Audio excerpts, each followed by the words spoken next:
Have you seen the changes that Facebook has made to the ability to target different folks and specify who we want to put our advertisements in front of, specifically or in real estate? Hey, this is Chris Scott with a Paperless Agent and Real Estate Digital Marketer, and I went into my account to create into my Facebook account recently to create some ads for our Kreth Partners real estate business, and lo and behold, the interface had changed, specifically addressing the issue around the changes that Facebook was making for real estate advertisers. And so if you look into my account here, you're going to see when I logged in, there was this new notification saying that the category required for U.S. credit, employment, housing ads, and it mentions that if you're based in or targeting the U.S. and running a campaign that includes ads for credit, employment, or housing offers, you must identify these campaigns as belonging to a special ad category. You could click on Learn More, but I'm just going to walk you through what this looks like from a very practical standpoint. So when I go into a specific campaign, and in this case, I just pulled up one of my campaigns that I had created. You'll see this when you go to create a new campaign. I just opened up an existing one so that we can make the change to this particular campaign. So when you go to the campaign level and click on edit, you're going to see now that there's this special ad category box. Now this is at the campaign level for the ad.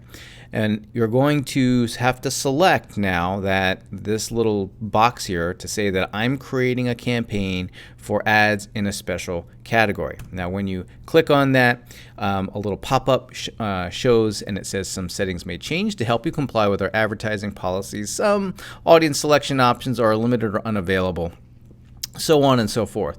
And then it tells us specifically what the limited options are below there: location, detailed interests, and then there's some completely unavailable options in terms of age and gender, zip code, lookalike audiences, and saved audiences. All right, so let's look at how this affects us when we go to create the ad. So I've selected that, and then I've selected that special ads category. And then when you go look at employment, or excuse me, where it says employment, that's a drop-down box. And when you select that drop-down box, you'll see there's the three different categories that are special ad categories, whether it's credit, employment, and for those of us in real estate, it's housing. So I selected this housing option at that campaign level.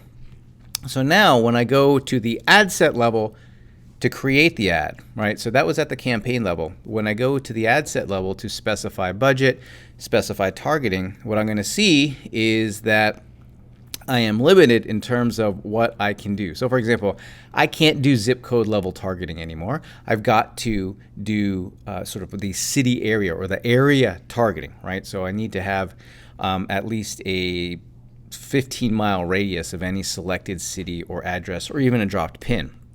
So a 15-mile radius, which is big, but not to worry, because what we're going to be relying on, and one of the things I want you to take away from this whole thing, is that rather than relying on the targeting options, which really weren't working that phenomenally anyway, what we need to rely on is the content and message of our ads to appeal to the people that we're trying to get in front of, because that's what the algorithm is doing. It's using a preference-based model to see whether or not people like what you have in your message in the first place, and showing it to more of those people who are probably going to be interested in it. We just have to give them some broad parameters to accomplish that. So with the zip code targeting not being available, I have already been doing just sort of Austin area in general, because what I have found is that when I limited it too much, I didn't get the results that I was hoping for. And again, I'm relying on the content of the advertisement, the message of the advertisement, to appeal to the area. So if I have, for example, what I mean by that is if I have an advertisement that's talking about getting a report for the Westlake area, that's going to, even though like the potential audience is all of Austin, the people who are going to respond to a report in the Westlake area are the ones who have an interest in that area for a housing market report in the Westlake area, which is a smaller neighborhood or area within Austin. And so people who are not interested are not going to see it, the people who are. So the algorithm is going to show it to the people who are having an interest in it, not necessarily what we would have thought based on the zip code level targeting. So it is okay. It is okay. Notice here too, when you go to select age, there is no it is completely locked down. You can't change the age. You can't change the gender.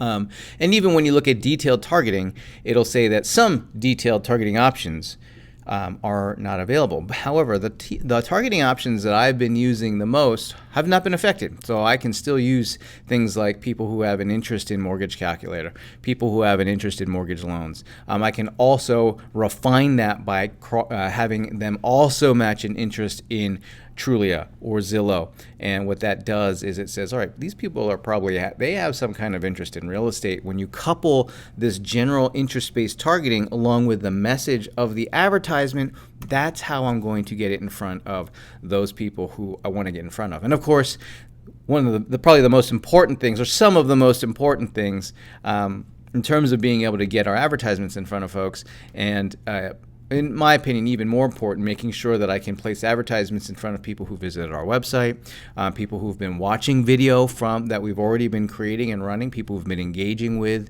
our Facebook page and our customer list. So we upload our customer list so that we can run ads to those people as well. When you're creating these Facebook ads, what I find is that you're going to use different targeting based on the objective that you have, right? It's not like you're going to use the same level targeting. In fact, if you're using Facebook for advertising and you're using Facebook to cultivate business, you really have to be aware of the marketing process of awareness, consideration, and conversion, because that's actually what happens from the buyer's journey. Is they go through awareness, consideration, conversion. And what that means for us is that we can't just slip right in at the conversion stage with ignoring the awareness and ignoring the consideration phase. That's what we try to do.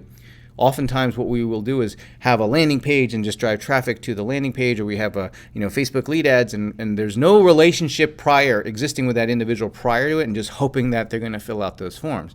But that's not how the buyer journey works, right? It starts with awareness. Do they even know we sell real estate? Do they know that we're an option that sells real estate? When they think of real estate, do they think of us? When they think of us, do they think of real estate? That is what we're trying to accomplish while they're in that awareness phase. We also want to look at consideration. Do they trust us? Do they believe we're competent? Right? So that's where we want to make sure that we're sharing lots of our expertise and being able to share our knowledge and expertise so that they come to know, like, and trust us.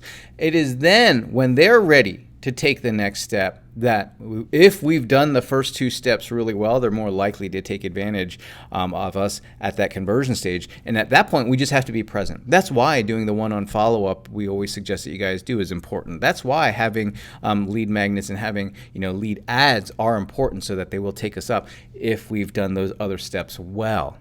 So enough talk about conversion. For those of you who are using Facebook ads or have gone into your account and noticed a few things different, you have to make sure you comply with these rules. You got to make sure you check those check boxes for the special ads category, because you don't want to risk your account getting shut down. All right, Chris Scott here, Paperless Agent Real Estate Digital Marketer. Look forward to seeing you guys. And if you got any questions or if you got any thoughts on this video, just comment in the section below. Take care.